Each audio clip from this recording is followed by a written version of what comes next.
Hi అండి. నేను మీ సిరి. ఈరోజు నేను ఈవినింగ్ ఒక బ్రేస్లెట్ కొనుక్కోవడానికి వెళ్ళాను సిల్వర్‌ది. స్టోర్‌కెళ్ళి ఇవన్నీ ట్రై చేశాను. నేను ఏం తీసుకున్నానో గెస్ చేయండి.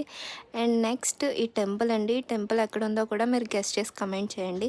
ఆ తర్వాత అరిసెలు చేయడానికి ఒకటి తీసుకున్నాం, ఫెస్టివల్స్ వస్తున్నాయి కాబట్టి. అండ్ బ్యూటీ స్టోర్‌కెళ్ళి 2 డాన్స్లర్ లిప్‌స్టిక్స్ తీసుకున్నాను.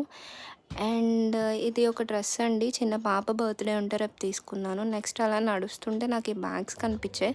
మనకి తక్కువ కాస్ట్‌లో వచ్చాయి. అండ్ రూ. 25 మార్కెట్ అలా ఉంటుంది కదా! అక్కడికెళ్ళి చూస్తే ఇవన్నీ ఉన్నాయండి. బ్యూటీ బ్లెండర్స్, మిర్రర్స్ అండ్ మనకి plates, next powder puffs, kiddie bangs, mirrors ఇవన్నీ ఉన్నాయి. లంచ్ బాక్సెస్ కొన్ని మంచివి, కొన్ని కాదండి. నన్ను అడిగితే బ్యూటీ ప్రొడక్ట్స్ అక్కడ ట్రై చేయకపోవడం మంచిది. తర్వాత అలసిపోయి ఒక బాదం మిల్క్ తీసుకున్నాను. ఇంటికొచ్చే దారిలో ఇవి కనిపించాయండి, చికెన్ స్టిక్స్. ఇవైతే నాకు చాలా ఇష్టం. సో, వ్లాగ్ ఎలా అనిపించిందో కమెంట్ చేయండి, లైక్ చేయండి, సబ్స్క్రైబ్